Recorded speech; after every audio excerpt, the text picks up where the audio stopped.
nombre del CIIS, del Centro de Investigación e Innovación Social de la Facultad de Ciencias Humanas y Económicas, que dirijo, de la facultad, por supuesto, el decano, consejo directivo, consejo de facultad.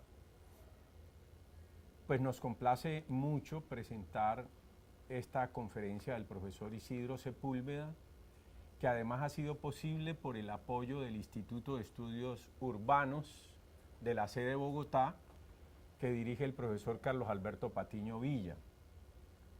El apoyo del instituto ha permitido pues todo lo que tiene que ver con la movilidad y la logística del profesor Isidro acá en Colombia y hoy en Medellín, donde tenemos varias actividades a lo largo del día, pero logramos sacar este espacio para esta conferencia.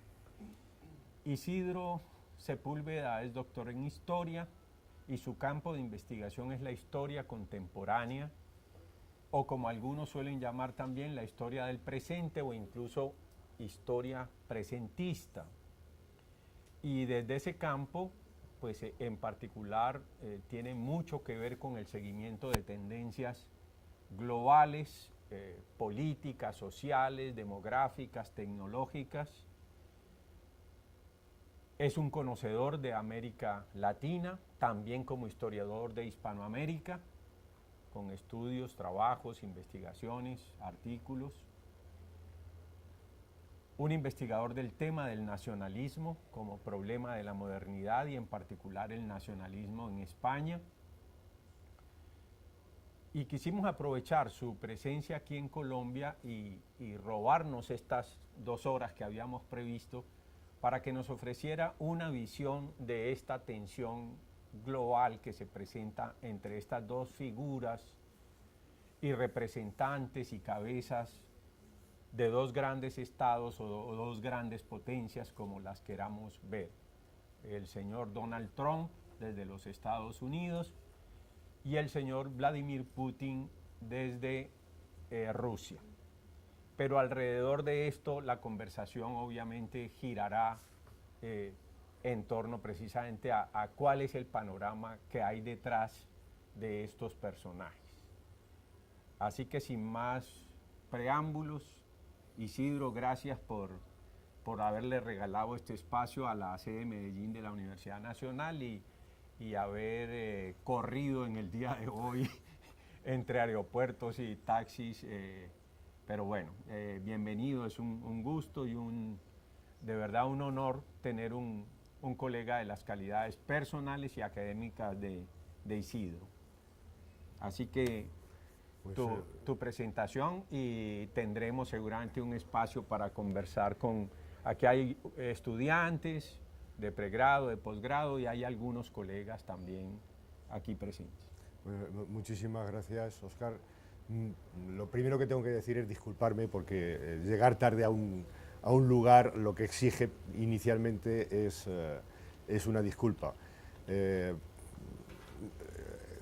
No todo es culpa mía, pero asumo la culpa. Para mí es un privilegio poder acompañarles a ustedes en este maravilloso campus de la Universidad Nacional de Colombia, en su sede en Medellín. No sé si ustedes son conscientes del privilegio de estudiar aquí, rodeados de esta naturaleza y con tanto verde. Incluso las ideas deben fluir muchísimo mejor que en algunas aulas que he frecuentado mucho más. Si conseguimos en algún momento abrir esta maravillosa aplicación, vamos a tener un PowerPoint y si no, nos da igual. Hablamos sin ningún problema. Fui invitado a reflexionar en voz alta sobre la confrontación entre ustedes le llaman Trump, para nosotros sigue siendo Donald Trump, y Vladimir Putin. No voy a hablar de los personajes, no voy a... Los menciono en el título y ya no los voy a mencionar más, o prácticamente no los voy a mencionar, porque como lo vamos a ver, esto son tendencias y no son voluntades personales. Las posturas personales de algunos dirigentes pueden acelerar o retrasar estas tendencias, pueden modificarlas, hacerlas variar con cierta oscilación, pero realmente no pueden parar ni transformar, darle la vuelta a estas tendencias. Y al final de lo que vamos a hablar es de otros personajes, de otros países y de otros escenarios que en realidad para la escena futura, inmediatamente futura, van a tener mayor repercusión que estos dos personajes. En primer lugar, hay que insertar la situación en lo que son las relaciones internacionales y lo que es la seguridad internacional. Y como veo que no vamos a finalmente tener el PowerPoint o hay dificultades tecnológicas, persistimos en el intento. Situarlo muy brevemente, ¿no? ¿Cómo hemos llegado hasta aquí? Habría que preguntarse cómo hemos llegado a la situación presente. Con una perspectiva no es necesario remontarse al principio de los tiempos, pero remontándonos a el espacio de tiempo entre el 89 y el 91, en el que se produce la caída del muro de Berlín y la implosión de la Unión Soviética, con el nacimiento de una nueva realidad y el finiquito del sistema de seguridad que había habido desde la Segunda Guerra Mundial. Lo que conocemos como Guerra Fría fue fundamentalmente un sistema de seguridad que varió, osciló a lo largo de las 4 décadas, pero que fundamentalmente sirvió para liquidar todo rasgo de independencia en cuanto a los conflictos a escala mundial. Me explico.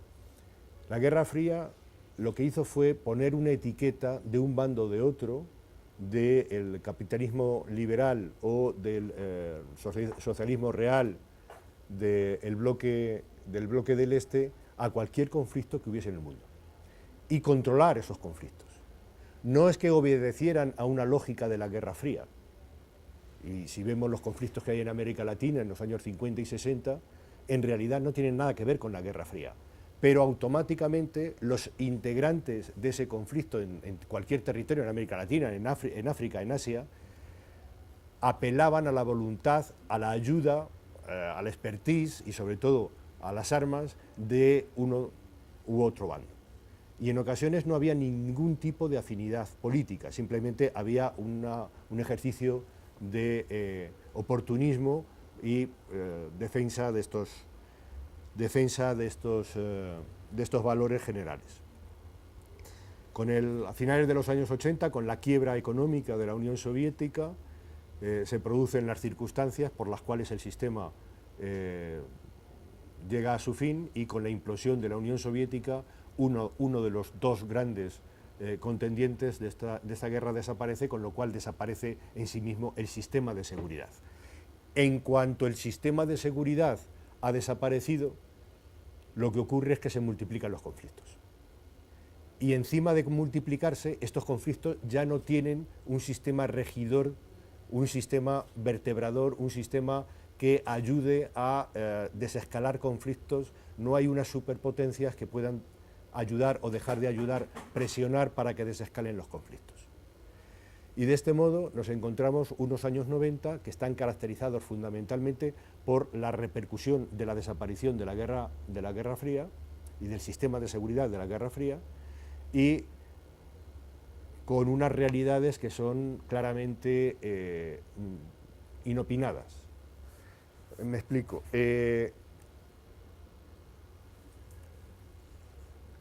Con la desaparición de la Guerra Fría se abrió la gran oportunidad de la paz perpetua de Cannes. Fue el momento en el que nos sentimos tentados en pensar que se iban a cambiar los cañones por mantequilla, que los presupuestos de defensa prácticamente iban a ser reducidos hasta desaparecer porque los conflictos estaban condenados ya a desaparecer, como si en realidad la maldad pudiera ser controlada o los ángeles hubieran descendido sobre la faz de la tierra. La realidad, por desgracia, fue muy otra. Este momento, que podría haber sido la culminación de la posibilidad de que Naciones Unidas realmente interviniera de una forma efectiva y se hiciera con el control de buena parte de los enfrentamientos, de los conflictos, y que no escalaran a situaciones bélicas, en realidad no se pudo controlar. Y no solamente no se pudo controlar, sino que nos dibujó una realidad totalmente alejada a la que pensábamos que iba a ocurrir. Si el principio de la década comienza con la primera guerra televisada en directo, que fue la primera guerra de Irak, de forma inmediata esta modernidad no solamente desapareció, sino que nos retrotrajo siglos, incluso milenios antes. En el corazón de Europa estalló una guerra medieval, en el que las etnias, la religión e incluso la lengua fue motivo para llevar a cabo carnicerías que no se habían visto en Europa desde el exterminio de la Segunda Guerra Mundial e incluso 3 siglos antes. En la guerra de las guerras de descomposición de la República de Yugoslavia retrató en Europa una realidad realmente cruda. Pero peor fue en el corazón de África, donde Hutus y Tutsis llevaron a cabo una guerra en la que, por desgracia, los Hutus fueron la parte sufriente, y en el que se utilizaron el 80-85% de las víctimas murió a golpes de machete. Es decir, igual que en la Edad de Bronce. Se había retrocedido 2500 años. Esta realidad lo que hizo fue comenzar a abrir el campo de la reflexión sobre a qué mundo íbamos y cuál era la realidad. Si no la desaparición de la Guerra Fría no había conducido a la paz, ¿hacia qué íbamos? George Bush, padre, senior, se esforzó en definir qué significaba lo que él llamaba nuevo orden internacional. No lo consiguió. De hecho, ni siquiera su sucesor, Bill Clinton, consiguió durante 2 periodos definir qué nuevo orden internacional iba a haber. De una forma natural, cada vez se veía que había una hiperpotencia, pero que esa hiperpotencia no podía llegar a conseguir acallar, sofocar, reprimir todo tipo de conflictos.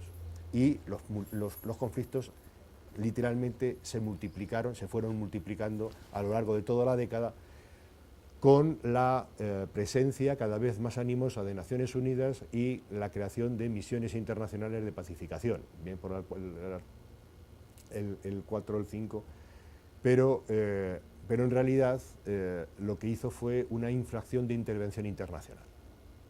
Esto luego se prolongó durante la primera década del siglo XXI.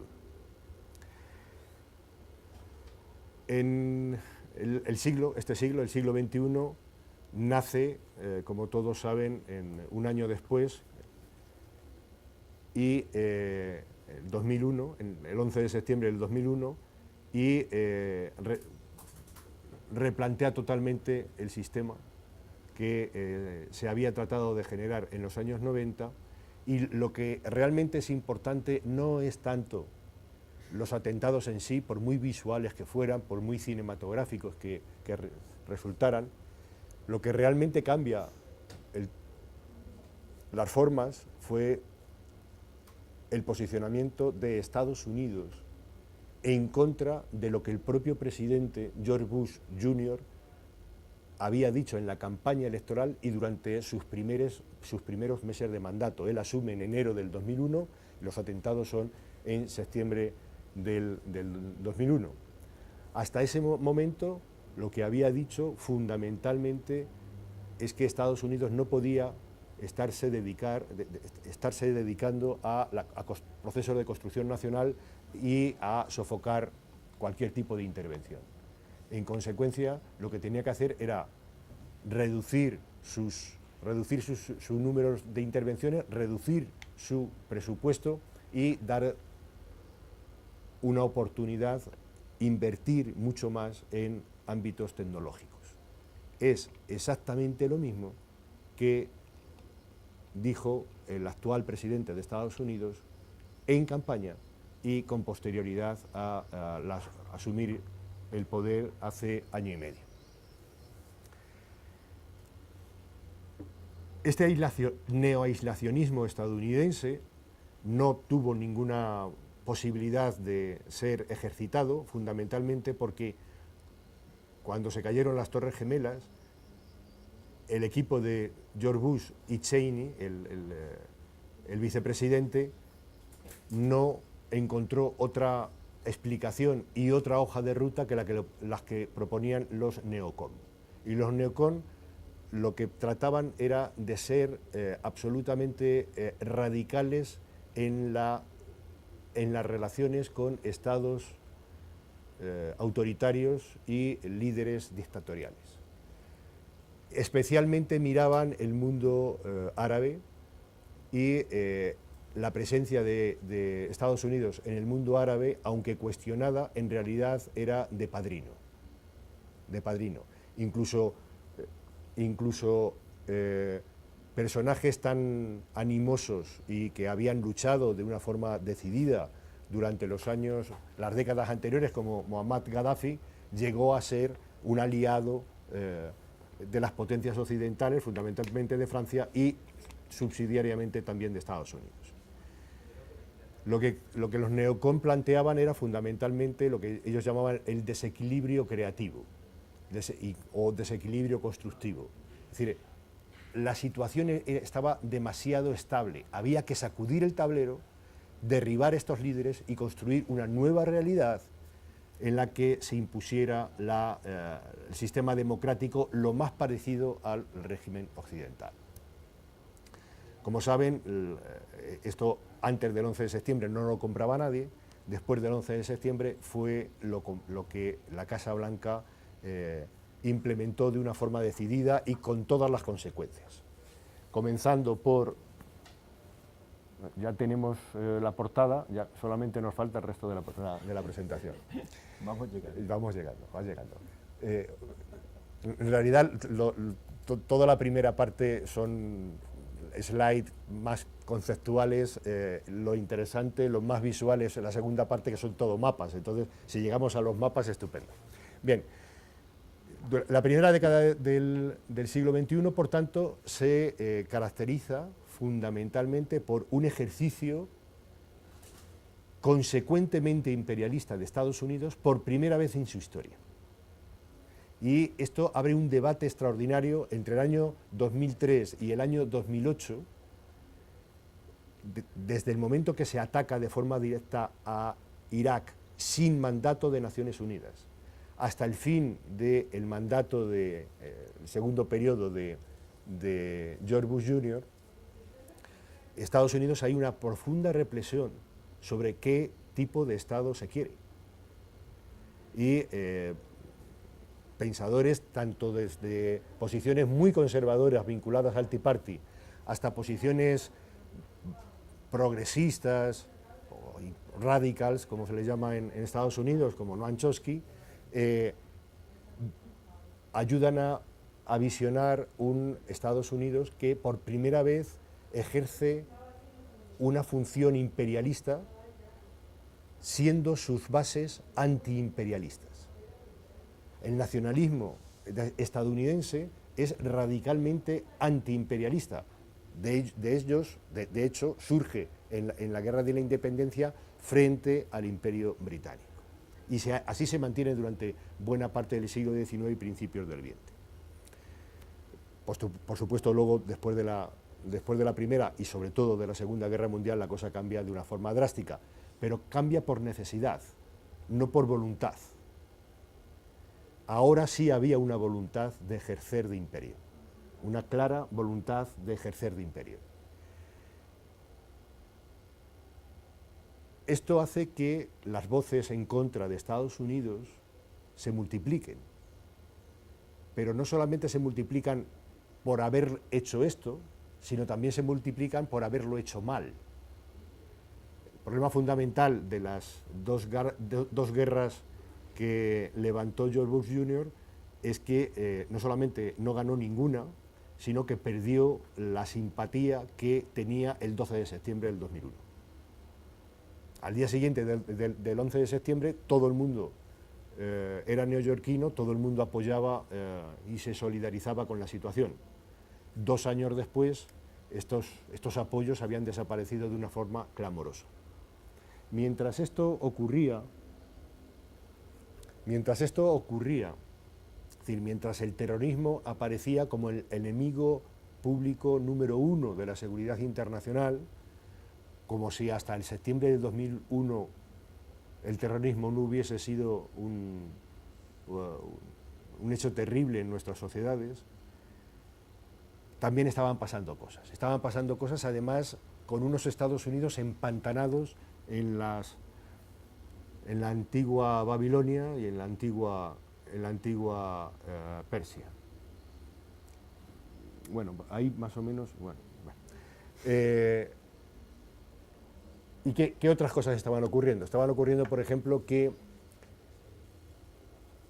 el crecimiento que habían tenido algunos países durante los años 90, tanto del antiguo bloque del Este como de Asia, alcanza un punto crítico en los que les permite aspirar a ser ya potencias regionales. No potencias globales, todavía no asoma el intento de convertirse en potencias globales, pero sí potencias regionales. Es en ese momento cuando comienzan a aparecer estos liderazgos, algunos incluso auspiciados en los propios Estados Unidos, como es el caso de Brasil para el ámbito sudamericano, pero en otros continentes en contra de la propia voluntad de Estados Unidos, como es el caso de Asia con China. Además de esto, comienzan a aparecer lo que en ese momento llamábamos las nuevas amenazas, que en realidad no eran nada nuevas, era una reutilización con medios globales de opciones que siempre había habido. Y tanto el terrorismo como la delincuencia, como los peligros del medio ambiente, como el clima, no eran nada nuevos, pero la multiplicación a escala que produce la globalización hacen que aquellos que quieren hacer daño puedan hacerlo en una escala nunca antes soñada, e incluso pueden hacer daño sin quererlo. Es también cuando aparecen los nuevos grandes peligros del armamento químico, biológico, radiológico, y es ya cuando se presumen lo que van a ser las amenazas virtuales que vienen del ciberespacio.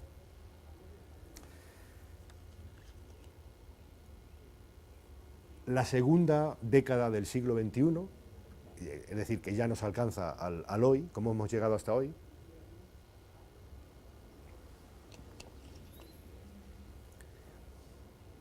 se caracteriza fundamentalmente por el mantenimiento del ascenso de las potencias regionales, la recuperación de los antiguos imperios, fundamentalmente Rusia y China,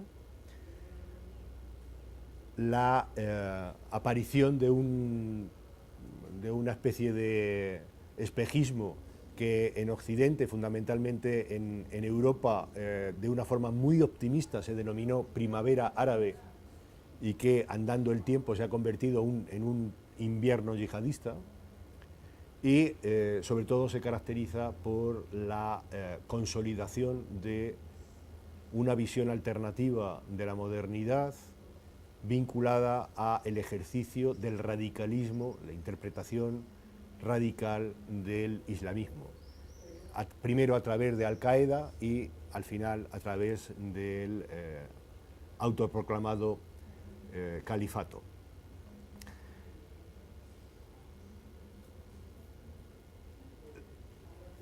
Frente a la presidencia de George Bush Jr.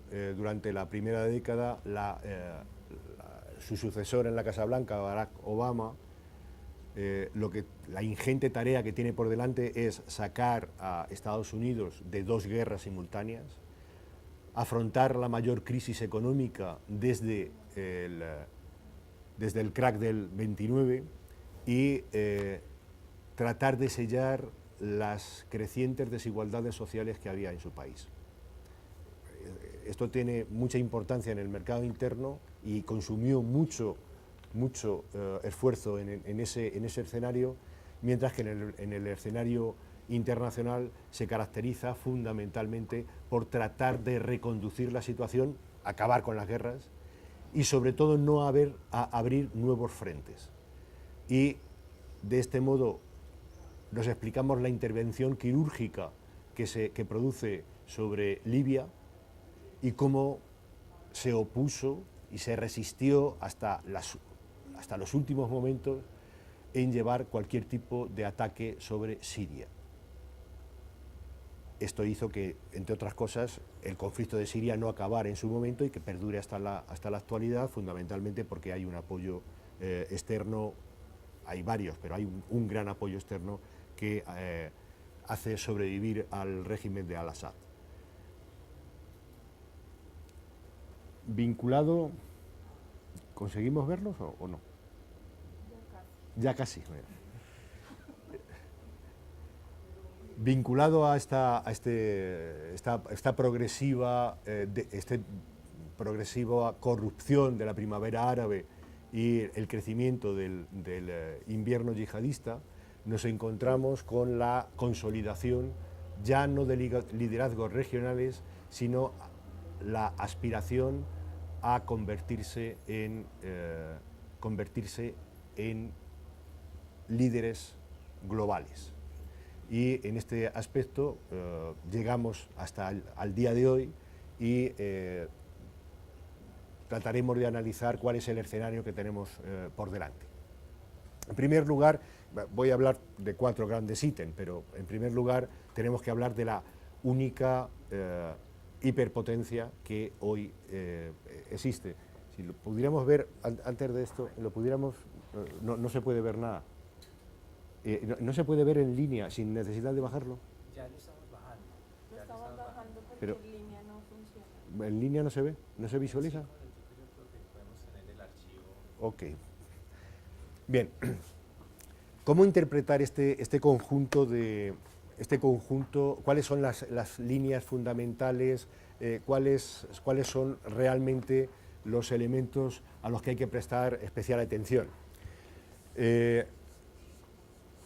En primer lugar, que ya frente a teorías un tanto de brillo exclusivamente editorial, que queda muy bien en el título, pero que luego cuando la aterrizas la teoría es una verdadera, algo impresentable, el mundo desde luego no es plano y es crecientemente complejo.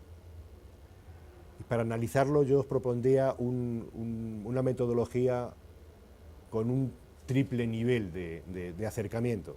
Habría una superestructura, un nivel superior, un superpoder que sigue siendo estrictamente militar.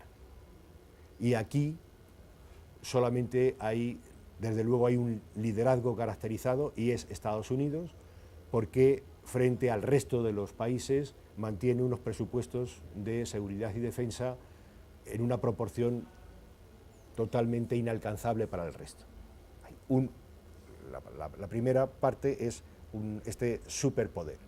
Pero este superpoder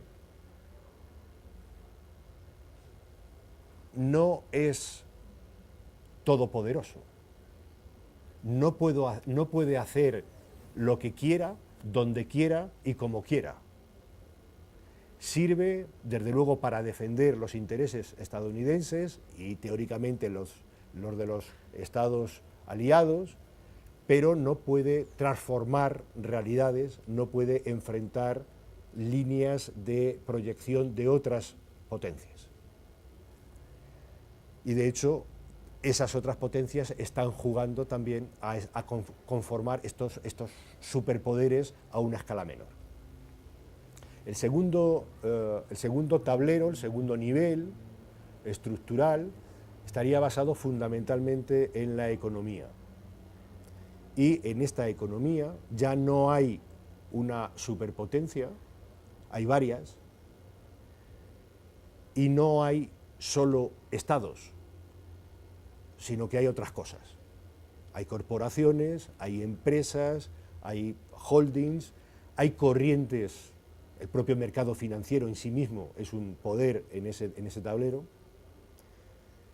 Y lo que percibimos ahí es que la capacidad de ese tablero central para afectar al superior o al inferior es especialmente significativa y modera las posibilidades y las capacidades del superior o del inferior. Y repito, aquí ya no solo hay estados. Y el tercer nivel, lo que sería la infraestructura, nos encontramos con que el Estado desaparece. Los estados como tal, los poderes estatales desaparecen. Y nos vamos a encontrar todo tipo de entidades, agrupaciones, asociaciones, intereses y principios. Está desde un grupo de jóvenes activistas informáticos que ponen en jaque a Estados Unidos a miles de distancia, como fue el fenómeno Wikileaks, a grandes organizaciones como Greenpeace o Amnistía Internacional, que tienen una fuerza suficiente como para moderar el debate internacional. Pero también hay otro tipo de organizaciones. El Estado Islámico, el califato, está dentro de ese tablero inferior, Al-Qaeda está en ese tablero inferior, las grandes iglesias que movilizan políticamente a los fieles están en ese todo tipo de ONGs y activismo se encuentra en ese tablero. Lo que el conjunto de tableros, el cubo, si lo viéramos en pantalla, lo veríamos de una forma más visual, el cubo nos infiere es la idea de la creciente complejidad de la escena internacional y de una forma contundente el retorno de la geopolítica. Durante la Guerra Fría la geopolítica había prácticamente desaparecido porque las posiciones estaban congeladas, no había movimiento. Hoy las posiciones son extraordinariamente dinámicas, no hay posiciones cerradas, todo está en constante enfrentamiento y movimiento a la vez y en consecuencia la geopolítica vuelve a tener toda su vigencia. Vamos a echar un vistazo, parece ser que no llegamos. ¿Estamos ya en ello? ¿Hemos llegado a los mapas o no? Sí, ya la descargamos. Pues si la abrís. Y llegamos ya a lo que es los escenarios geopolíticos y hablamos de estos dos señores, de los dos países que representan, pero también de otras cosas. En primer lugar, de Estados Unidos. En Estados Unidos voy a decir realmente poco, porque es del que más se sabe. Esto no son mapas, son en realidad los mapas conceptuales más contundentes que existen. Porque si vemos esta primera parte, y estamos hablando del 2010, ha cambiado la cosa desde entonces de una forma importante, pero para darnos la idea nos vale exactamente igual. Estos son las grandes potencias económicas. Esto es lo que pesan las grandes, la economía de las distintas naciones, el PIB, cómo pesa en la tarta mundial. Y vemos cómo China destaca Estados Unidos sigue destacando de una forma muy destacada, muy contundente, pero ya vemos que China ya ha superado a Japón, por ejemplo, que era la gran economía asiática. En fin, esto es América, esto es Europa, todo esto es el conjunto de Europa, y esto ya es Asia. Bien, pero si nos vamos a la segunda parte y vemos no el PIB por país, sino per cápita, vemos que las cosas cambian sustancialmente. Y la gran hegemonía que tiene aquí Estados Unidos, ya vemos dónde se ha quedado, a qué ha quedado reducida. Y si buscamos China, aquí ya nos cuesta bastante más trabajo encontrarla, y de hecho el per cápita de Hong Kong o de Singapur, que son ciudades, está muy por encima de todo lo anterior, ¿no? A ver, le damos al siguiente. Ok. Bueno, vamos a hablar de distintos escenarios. Simplemente este mapa, esto es un mapa que está en la contraportada de un libro que se llama The New Map of Pentagon, el nuevo mapa del Pentágono. Tiene sucesivas reediciones hasta... Ahora ya nos fuimos. Ha durado poco la suerte en casa del pobre.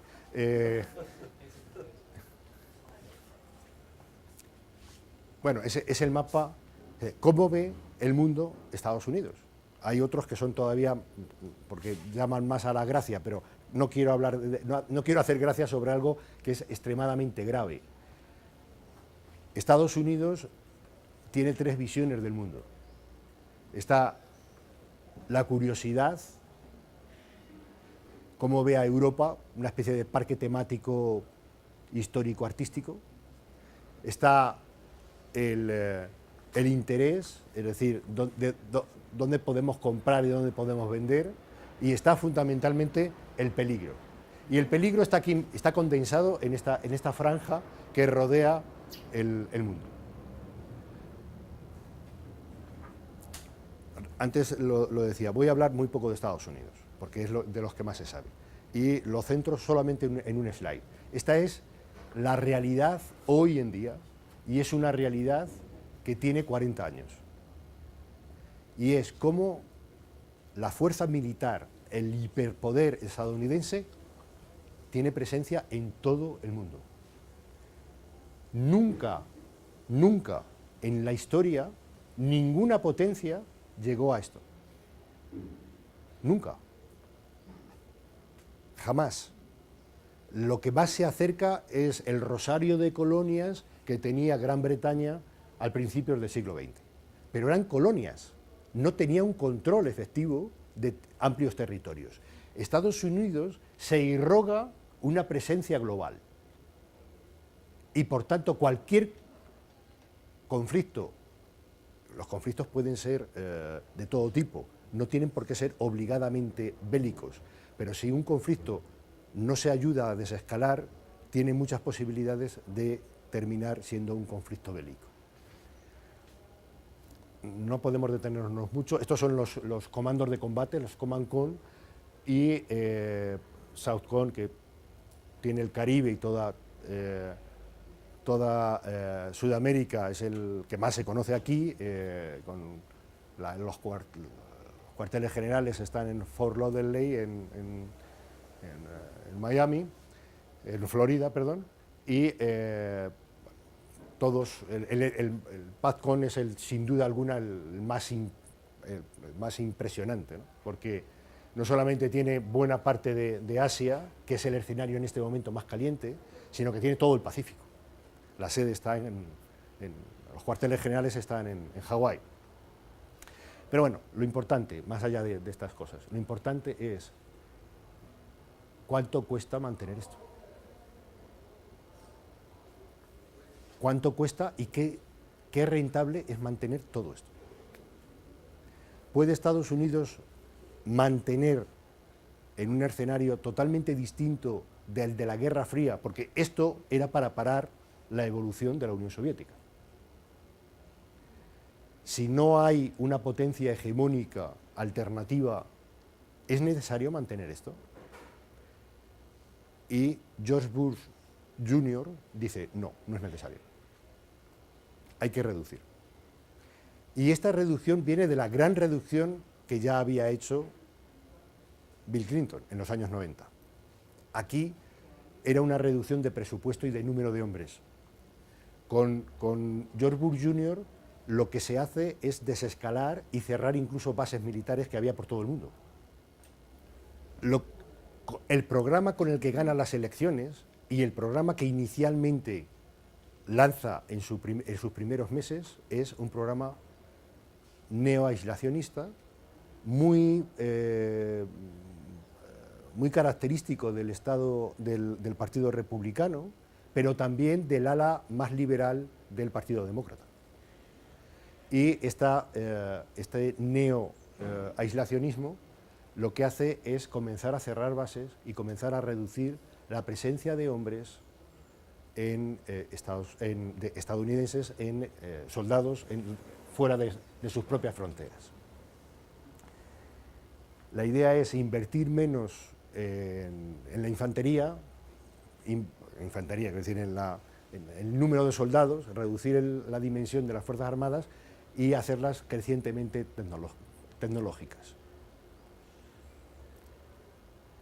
El problema fundamental se encuentra en que cuando se produce el 11 de septiembre no tiene alternativa a esto y tiene que desandar el camino, incluso multiplicar la presencia exterior, llegando a unos límites de absoluta ruina para el país. Las intervenciones en Afganistán y la intervención en Irak, de forma además simultánea, no solamente incrementa exponencialmente el presupuesto de defensa, sino que lo que hace es que toda esta presencia está basada en partner, en socios locales, que incluso los propios socios locales cuestionen el posicionamiento de Estados Unidos. Hay una pérdida del ejercicio de imperio, es decir, yo soy un imperio, ejerzo como imperio, pero no puedo ganar como imperio. Si no puedo ganar, en consecuencia, cualquier enemigo me puede atacar. Y la presencia de Estados Unidos, esa presencia hegemónica, es cuestionada incluso por parte de los socios, comenzando por los socios europeos, que son los más cercanos a la esta. Barack Obama vuelve a contener esta expansión, vuelve a reducir el presupuesto, y el actual presidente es la idea que mantiene, pero sin reducción de presupuesto. La idea es, no tenemos que ser los gendarmes del mundo, tenemos que velar por nuestros propios intereses, pero allá donde haya un conflicto, donde no hay intereses de Estados Unidos en juego, no tendremos por qué inmiscuirnos. Pero además, nuestras intervenciones no van a ser de una forma tan contundente como en Afganistán y en Irak, van a ser intervenciones quirúrgicas. Utilizando las nuevas armas, vamos a hacer intervenciones que frenen a enemigos, acaben con movimientos que nos cuestionen, o cualquier otro tipo de intervención. Es lo que están haciendo en Yemen, por ejemplo, o lo que acaban de hacer en Siria.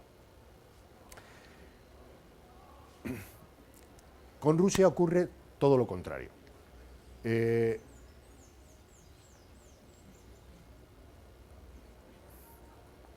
Es muy interesante ver cómo estudian su historia los niños rusos. Y los niños rusos aprenden que la madre Rusia, y atención, no se habla de nación, no se habla de Estado, no se habla de república, no. La madre Rusia persiste independientemente del tipo de régimen político independientemente de quién controle el Kremlin. Puede ser un zar, puede ser el secretario general del PQS, puede ser un presidente de la República, eso da igual. La madre Rusia persiste.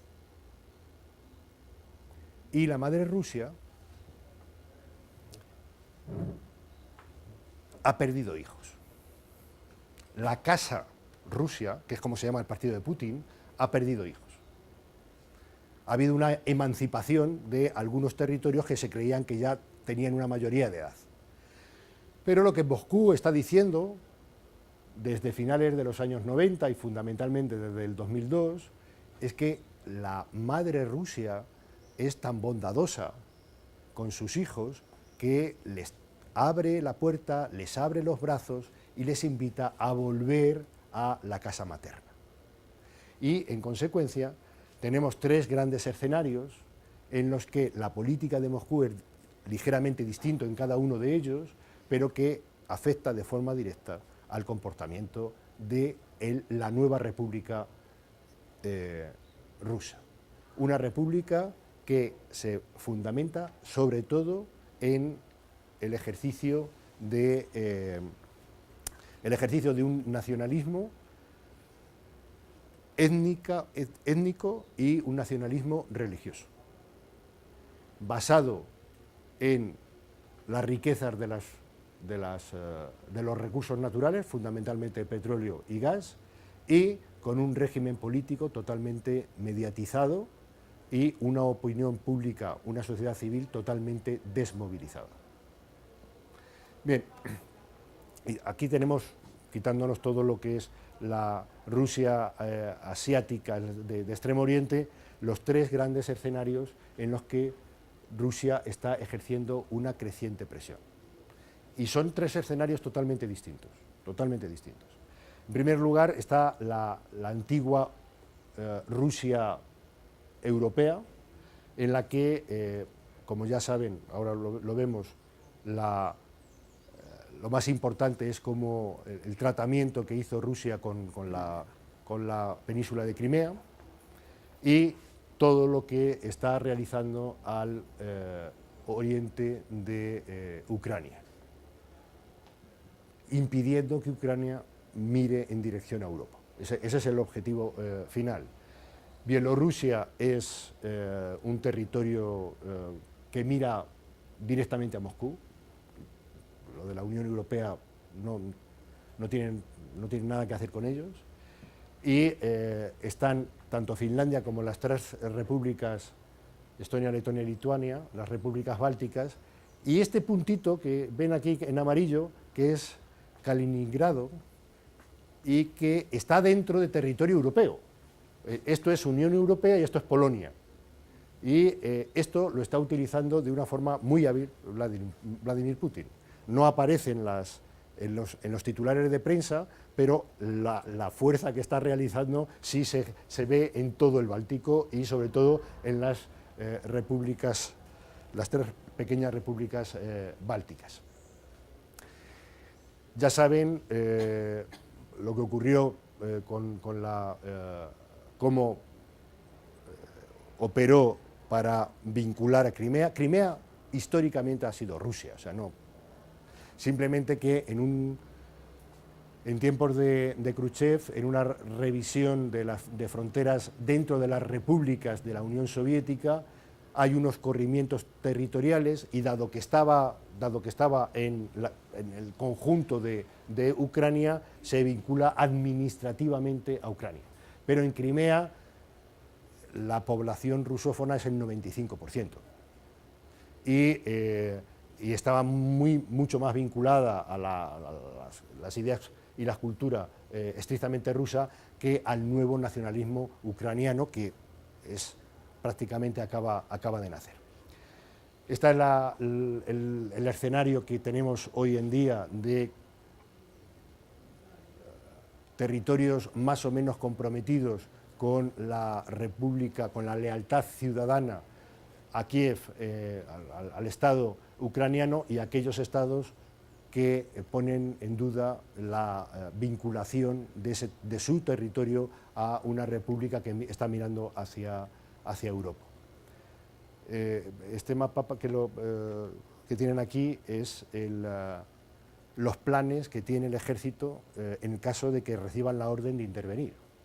Se está haciendo una ayuda a través de armamento y de instructores a los guerrilleros que están fundamentalmente en estas dos provincias, pero si hay que intervenir, es decir, si hay que invadir, estos son los planes. Este será el plan de actuación una vez que todo sistema electrónico ucraniano se apague, y que ese es la punta de lanza del ataque, será apagar, meter en cloud, meter en oscuridad todo el sistema de vida ucraniano. Este es el segundo escenario, que las repúblicas transcaucásicas, que fundamentalmente tuvieron durante los años 90 con los chechenos y sobre todo con Osetia del Sur, los puntos más calientes, en este momento están calmadas fundamentalmente porque ya no hay duda. Georgia durante un tiempo coqueteó con entrar dentro de la égida estadounidense y de hecho en la costa hubo programada una gran base naval, una enorme base naval en pleno Mar Negro, y Rusia dijo hasta aquí, esto no lo podemos consentir de ningún modo, y lo que hizo fue utilizar que había una minoría rusa en Osetia del Sur y lo invadió, y desde entonces Osetia del Sur de hecho está totalmente independiente del gobierno de Tbilisi, del gobierno de Georgia. Esta zona es importante fundamentalmente porque pasan unos oleoductos estratégicos que calientan a media Europa.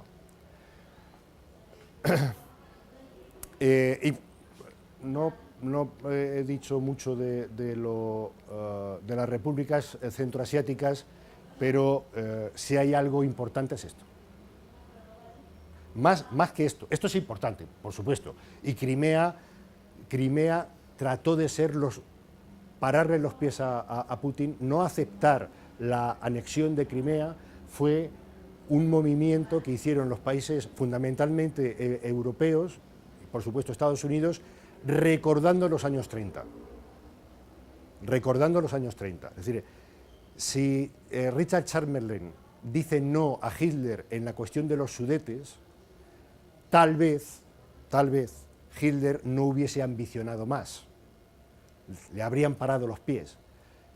Como no le pararon los pies hasta que invadió Polonia, pues, y de hecho los pies le pararon poco, pues lo hizo. Pero en realidad este escenario no es el más importante, el escenario más importante es este.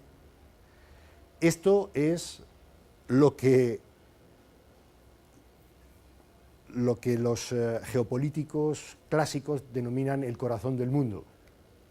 De aquí surgieron todas las hordas invasoras y civilizadoras que colonizaron Europa, por ejemplo, pero también Medio Oriente.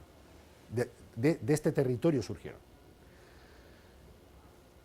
¿Quién gobierna estas repúblicas? Antiguos secretarios del Partido Comunista Ruso, transformados en líderes nacionalistas cuando desapareció la Unión Soviética y ahora abrazados a las distintas iglesias, fundamentalmente islámicas. Aquí los sunitas tienen todas las de ganar, pero también tienen presencia chiitas, corrientes chiitas. Lo más importante es que esto es una balsa de petróleo y de gas muy importante, sobre todo Kazajstán. Y el beneficio de esta riqueza no se está viendo en el desarrollo local.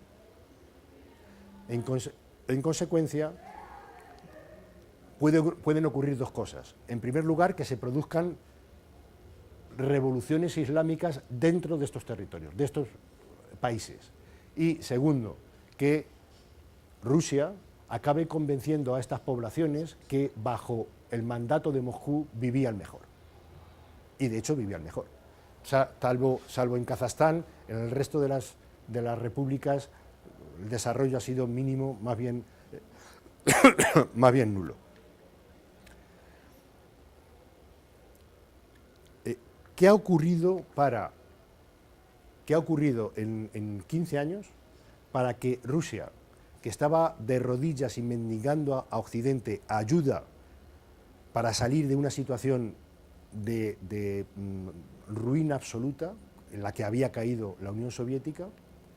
Y es lo que hace Boris Yeltsin. Yeltsin lo que hace es plegarse a todas las exigencias de los países occidentales, reconocer independencias, facilitar la apertura de la economía, permitir presencia de multinacionales extranjeras en Rusia, privatizar empresas y recursos, pero lo que quería era la ayuda exterior. Y esta ayuda exterior llegó, pero todo el mundo interpretó que esto significaba el fin de la idea imperial rusa y el fin de...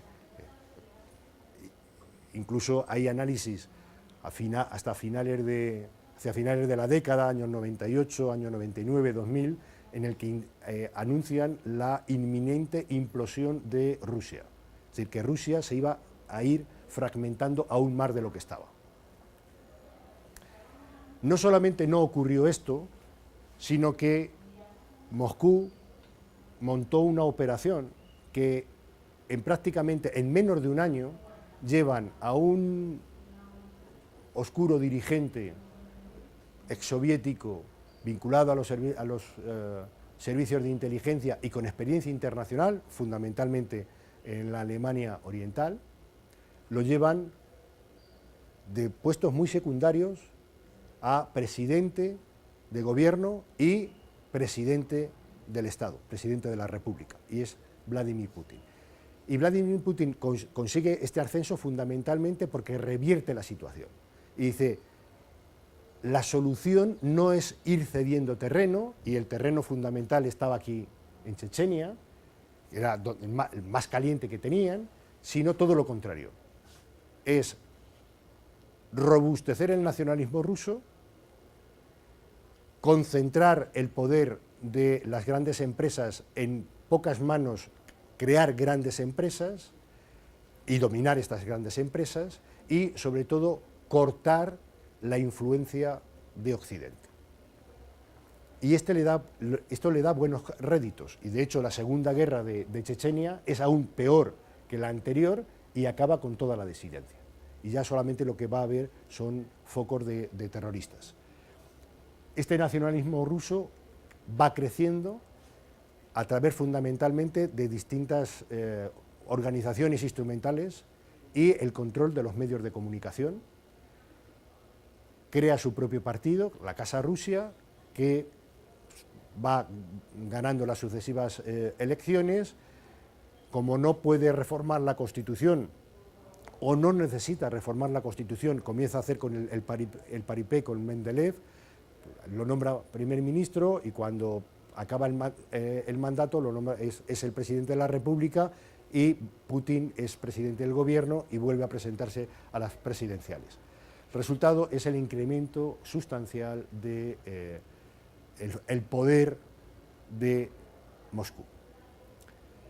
De hecho, tanto es así que hoy la corte, el Kremlin, ha vuelto a utilizar ceremonias, ha vuelto a utilizar todo tipo de no solamente símbolos, que por supuesto, el águila bicéfala, sino todo el protocolo que utilizaban los zares. Lo mismo. Ha vuelto a utilizar, a entronizar estos procedimientos. Y luego está la vinculación con la Iglesia Ortodoxa. Y en la creación de mitos nacionales como Vladimir y el desarrollo de una identidad rusa que no es estrictamente la tradicional, sino que es una reinterpretación para el siglo XXI de esta nacionalidad. En consecuencia, Estados Unidos lo que quiere, Rusia lo que quiere es volver a ser considerada gran potencia. Y esto tiene que ser consecuente. Si tú quieres ser considerada gran potencia, tienes que tener aliados, tienes que tener presencia, tienes que tener capacidad de influencia. Y si se te exige intervenir, tienes que intervenir. Es lo que está haciendo en Siria. Rusia utiliza Siria como ejemplo de que ellos pueden también intervenir a escala global. Pero para dentro de 5, 10 y mucho más, para dentro de 20 años, casi ni recordaremos esta suerte de anécdota que ha pasado por la Casa Blanca, que es Donald Trump. Sí vamos a recordar más a Putin, pero a quien realmente tendremos muy presente es lo que está ocurriendo en este enorme escenario. Esto es enorme escenario. Lo he puesto en conjunto para que se vea la poca cosa que es Europa. Esto es Europa. Todo esto es Asia. Y dentro de Asia, lo importante se encuentra en este círculo. En este círculo. Aquí está la mitad de la humanidad. La mitad de la humanidad. Una de cada 2 personas que habita en esta tierra está aquí, en este cuadrado. Hasta hace relativamente poco, en muchos países, pero el más caracterizado eran China e India,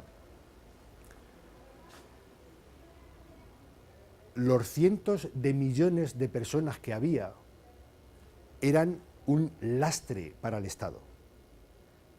Esos cientos de millones de personas eran bocas a las que había que alimentar, y había que alimentarlas todos los días. No había una economía suficiente como para sacarlas de la miseria. Desde mediados de los años 80 y ya claramente desde los 90, esto subvierte, cambia de una forma notable, y con precisamente la globalización y la apertura de los mercados a nivel internacional, lo que consiguen es transformar estas bocas que tienen que comer en manos productivas. Y estas manos productivas, que inicialmente se dedican fundamentalmente al sector primario, de una forma muy acelerada pasan al sector industrial y posteriormente al terciario, al sector servicios. China ha tenido la enorme capacidad de, en el último cuarto de siglo, llevar entre 15 y 25 millones anuales cada año desde una economía agraria de subsistencia a fábricas de tecnología punta. Ha creado un tejido industrial de enorme dimensión, y además lo ha completado con unos servicios, un sector servicios cada vez más potente. Este escenario es enormemente importante. Ya sé que está muy lejos de Colombia, está muy lejos, pero lo que aquí ocurra va a influir de una forma muy directa en Colombia, para bien y para mal, pero también para bien. Colombia forma parte de la Alianza del Pacífico, que existe por esto, no por la otra parte, no por la otra orilla del Pacífico. La alianza existe por esto, por lo que hay aquí, por lo que está ocurriendo aquí. Y dentro de esta mitad de la humanidad, 2 estados, China e India, suman 1/3 de la humanidad. Solo 2 países tienen 1 de cada 3 personas que habitamos en esta tierra. Esto no es una anécdota. Esto es el anuncio de un cambio histórico. Ayer presentábamos un libro de Carlos Patiño que se titula Imperios contra Estados, que lo que trata es de visualizar a qué mundo estamos abocados, qué mundo está en construcción. Bien, estos 2 grandes estados, este nuevo, relativamente nuevo, surge en el año 45 y se conforma definitivamente en el 46. China era ya un imperio en tiempos del Imperio Romano, Es decir, es un Estado imperial, no es un Estado-nación. Aquí hay distintas etnias, distintas religiones. No, es un Estado imperial y lo es desde hace prácticamente 1700 años. Bien, esto es, más allá de los nombres, más allá de si el secretario general del Partido Comunista Chino se ha irrogado la posibilidad de sucederse a sí mismo y crear una especie de reino comunista, más allá de eso, que es a fin una anécdota, lo que nos importa es lo que está ocurriendo en las tres grandes fronteras calientes que tiene China. Toda la región sabe, conoce y teme el crecimiento chino.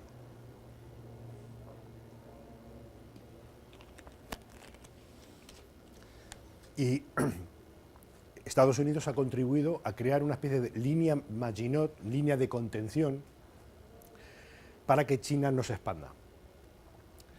Los grandes aliados son Japón y Corea del Sur, son Filipinas y es también la India. Solo que la India, por supuesto, tiene sus propios intereses y no obedece a Washington.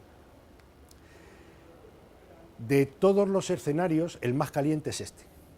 El más caliente es lo que está, son las aguas del mar del sur de la China. Aquí hay enormes bolsas de petróleo y de gas y es una zona que históricamente ha estado abierta, pero que China ahora reclama en prácticamente su totalidad.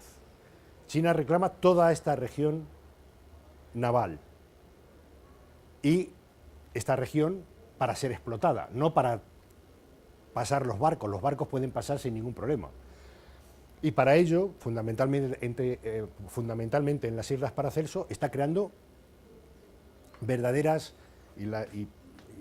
unas aún más cerca de Filipinas, las Chiles, están creando islas artificiales, cuya soberanía reclama y completa de una forma, con los tratados, con el derecho del mar, completa definitivamente este mapa de una enorme trascendencia geopolítica y económica. Bien, los países ribereños lo que no quieren es precisamente reconocer que esto es de China y tienen sus propias reclamaciones, por supuesto, muchos de ellos con intereses en estos pozos de petróleo que van a tener una enorme repercusión cuando sean abiertos. Están solamente los sondeos y realmente no se conocen en su totalidad las reservas. Lo que está ocurriendo hoy en esta frontera, con el encuentro de los dos presidentes de Corea del Norte y Corea del Sur, tiene una enorme trascendencia, pero comparado con esto es menor. Lo que está ocurriendo aquí es una posibilidad de bien unificar las dos Coreas, bien, que es lo que va a ocurrir, darle un periodo de latencia, un periodo extra de vida al régimen de Corea del Norte. Pero, repito, esto es lo realmente trascendente e importante. Y,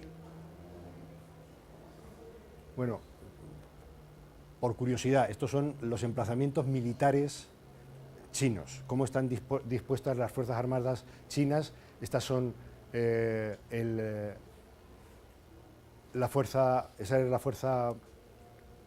ejército, estos son los grandes cuarteles, los grandes acuartelamientos del ejército, esta es la Fuerza Aérea y estas son las tres grandes concentraciones navales. Y la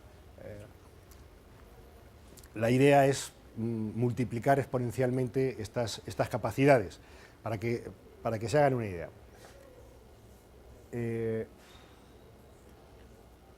A Gran Bretaña le costó 2 siglos ser la primera potencia naval, sustituyendo a España. Le costó 2 siglos. A Estados Unidos le costó 65 años ser la primera potencia naval, sucediendo a Gran Bretaña. China, que hace 10 años estaba en el puesto 12 o 14, había un montón de países por delante, en muy poco tiempo va a ser la segunda potencia naval. Militar, porque civil ya lo es. No solamente tienen las mayores navieras del mundo hoy en día, sino que además empresas chinas controlan la mayor parte de los puertos estratégicos, los puertos comerciales estratégicos. Y quien controla el mar, quien controla las rutas navales, antes o después, controla la geopolítica mundial.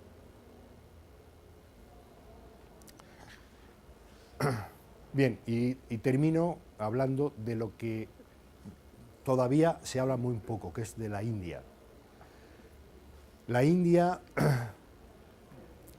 tiene mucha más importancia que la ocurrencia que haya puesto hoy Donald Trump en Twitter.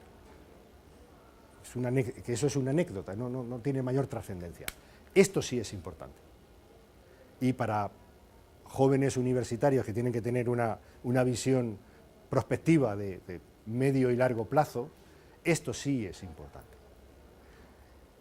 China, que antes hemos hablado de su pretensión de convertirse en agente global y en hiperpotencia, China es la mayor dictadura del mundo. La India es la mayor democracia del mundo. Se le pueden poner todas las pegas posibles y que si hay racismo, si hay control, si hay dificultades de promoción social, bien, pero es una democracia. Y tienen una ventaja competitiva que muchos otros países la quisieran. La mayor parte de la élite habla inglés. Y en una economía globalizada, en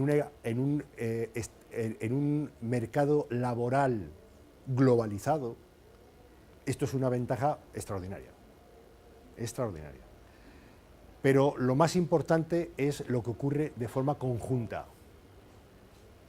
China e India, y de hecho ya se habla de Chindia. Es tal la potencia del cambio que van a obligar a replantear las instituciones internacionales surgidas de la Segunda Guerra Mundial.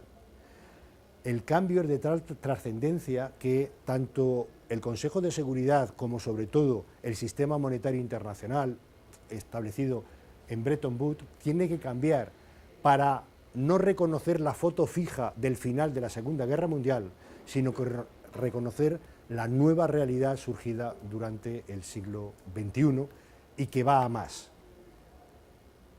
Cuando China sea la primera potencia económica mundial entre el 25 y el 30, para entonces ya no será la primera potencia demográfica mundial y ya habrá más indios que chinos. Y las capacidades económicas y las potencialidades que tiene India, pues, por supuesto, no tienen que restarle la transición política que tarde o temprano va a tener que realizar China con una transición hacia la democracia. Bueno, yo lo voy a dejar aquí, quedo abierto a preguntas, sugerencias, comentarios, incluso admoniciones condenatorias por haber llegado tarde. Muchas gracias por vuestra atención y charlamos. Gracias a ti, Isidro. Bueno, pues hoy hemos sorteado aviones, transporte, tecnología de comunicaciones, pero la idea era esta, que este grupo, este ramillete de estudiantes y de algunos colegas que han venido pudieran escuchar a un experto en estos temas, que no son temas que frecuentemente conversamos en nuestro medio, hay que decirlo así. Algunos profesores en sus clases abordan estas temáticas, pero quisimos ir a un público un poco más amplio y aprovecharlo a Isidro en esto. Gracias por tus esfuerzos desde esta mañana en las carreras. Y tenemos todavía 15 minutos para terminar de exprimir a Isidro hoy. Me dejo exprimir. Exprimir cariñosamente, pero exprimir al fin y al clavo. Entonces, preguntas, muchachos, aprovechen, profesores. Tú, por favor. Sí, yo quisiera de pronto, Fuerte. quisiera de pronto saber si usted tiene alguna visión respecto a lo que hablaba al principio, que eran como esas corporaciones y cuál es el papel de las corporaciones con respecto a todo lo que nosotros dedicamos. Pues si tiene alguna injerencia, si ellos están de un lado, si están del otro lado, o cuál es el papel que ellos tienen directamente en esa política que se está dando actualmente.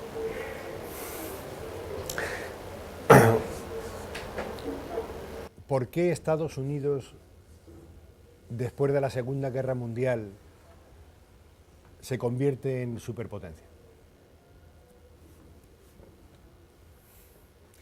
¿Porque tiene soldados desde Tokio hasta Berlín? ¿O porque está produciendo en ese momento más del 80% del acero mundial?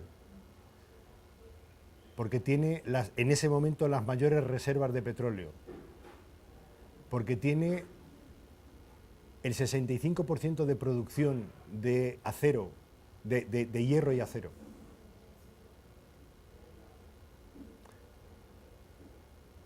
Es potencia porque tiene que defender intereses. Y ya las empresas de Estados Unidos están en Europa, están en todas las Américas, tienen una presencia muy importante en lo que todavía son las colonias francesas, británicas, belgas. Con esto te quiero decir que el peso de las corporaciones de las que hablas no es nuevo, en absoluto es nuevo. La presencia holandesa como potencia naval obedecía fundamentalmente al ejercicio de una compañía. La Compañía de las Indias Occidentales. El Imperio Británico se mueve en buques militares, pero sobre todo son buques comerciales. La economía está presente en el reparto de poder mundial y lo ha estado siempre. Hoy en día lo que ocurre es que hay compañías que tienen un PIB superior a estados completos. Y lo que hacen esas compañías, lógicamente, tiene mayor peso en la escena internacional que esos estados. Pero no estamos hablando de estados, pequeñas islas del Pacífico, del Mediterráneo. Estamos hablando de estados de cierto porte. En consecuencia, por supuesto que tienen una trascendencia, y cuando antes hemos hablado de esta metodología de análisis en tres escenarios, el de la infraestructura está lleno de corporaciones. Y lo que hagan estas grandes corporaciones tiene un peso determinante. Y ya no es solamente una cuestión de poder duro, sino incluso de soft power, de poder blando y de capacidad de convicción. No solamente se tiene que llegar al bolsillo, sino que también se puede llegar al corazón. Esto es importante porque tienes que convencer. Profesor, y luego tú. Sí, profe, adelante. Perspectiva de la política neoproteccionista de Trump. Pues se hace la pregunta porque eso tiene que haber generado o estar generando fracturas al mayor nivel, Sí. por intereses. Entonces, digamos, hay allí un planteo de volver a ese neoaislacionismo, pero a la vez la imposibilidad que genera esa mira. Sí. Entonces, como ese punto no lo tocaste, quería que te refirieras. Bueno, no lo he tocado porque en realidad va a tener poco recorrido. El recorrido va a ser corto. En un escenario positivo esto se va a diluir y no se van a aplicar los paquetes de medidas, fundamentalmente porque van a perjudicar. el aislacionismo económico es imposible, absolutamente imposible. El proteccionismo que quiere Trump es realmente difícil de aplicar sin perjudicar a las propias empresas de Estados Unidos. Y a la larga te va a un enfrentamiento colosal con la otra gran potencia económica, que es China. Pero hay que tener en cuenta que China tiene la mayor parte de los bonos, la deuda pública internacional que tiene Estados Unidos. En cuanto Washington apriete, no solamente Pekín no le va a contestar con un paquete de sanciones igual, sino que además va a utilizar mecanismos con respuestas complicadas, ¿no? Por tanto, el recorrido va a ser corto, pero puede ocasionar una guerra comercial que en este momento le haría mucho daño a la economía internacional. La economía internacional, que se recuperó de la gran crisis de 2008, que hace 10 años teníamos un escenario absolutamente negro, ya está recuperada la economía, estamos volviendo a crecer, unos más u otros menos, China está creciendo mucho más, los países europeos pues crecen poco, pero crecen. Si esto ocurre, si hay una guerra comercial, el desplome de las bolsas va a ser muy contundente y sobre todo el recorte de las exportaciones, importaciones, exportaciones, y esto nos daña a todos, pero fundamentalmente a aquellos que le aplican el sistema. La economía de Estados Unidos se estaría muy damnificada. Tú, por favor. Claro.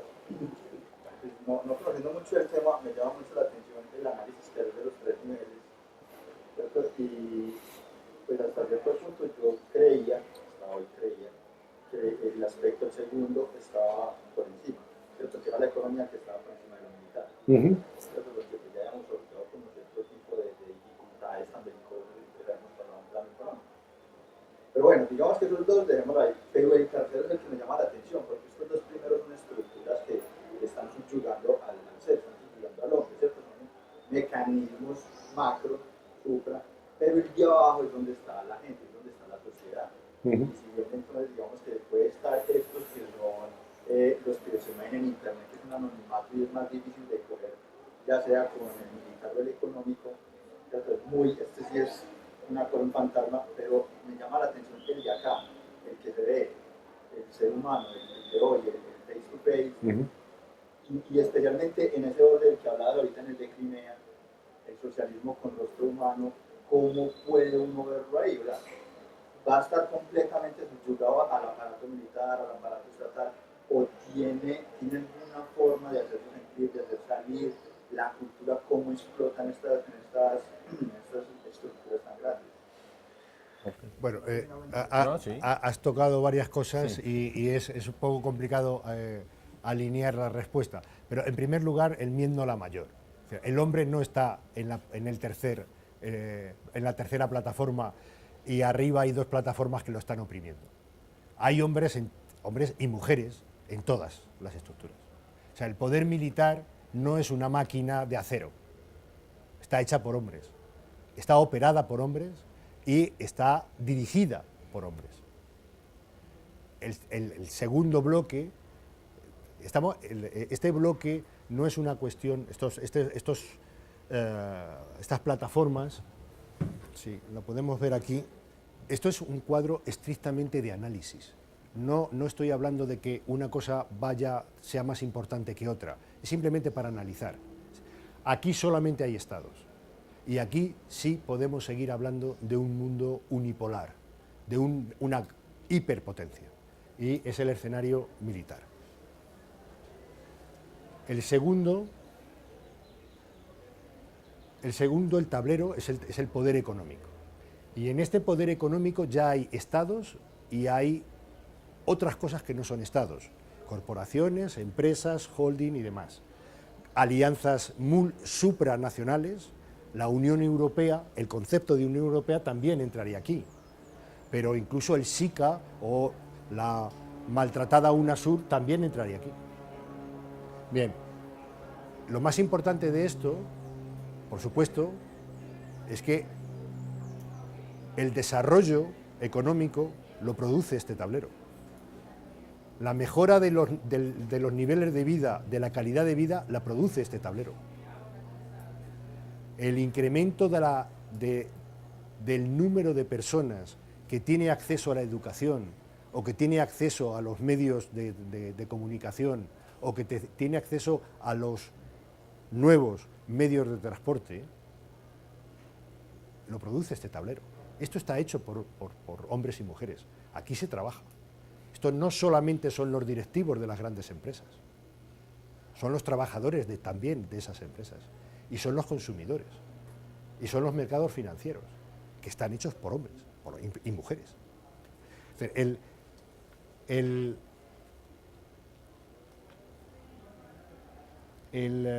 tercer tablero no alberga exclusivamente a individualidades. En realidad, estas son individualidades organizadas. Es una sociedad civil no nacional. Por definición, es internacional. Y no solamente son actores positivos, también son actores negativos. Y tienes que... pero repito, esto es exclusivamente un sistema de análisis del reparto del poder mundial. No es un ejercicio de prevalencia ni nada por el estilo. Muy bien. Con estas preguntas, con tu respuesta, en nombre del CIIS, del Centro de Investigación e Innovación Social de la Facultad de Ciencias Humanas y Económicas de la sede, agradecemos al profesor Isidro Sepúlveda de la UNED España por su conferencia, por compartir su conocimiento con nosotros hoy.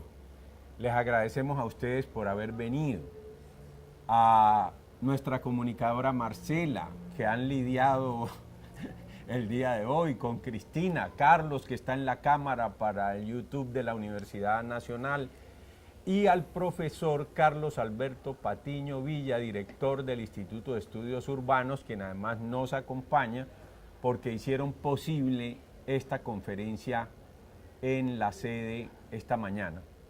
Buen día para todos. Muchas gracias. Muchas gracias. Gracias. Gracias, Isidro.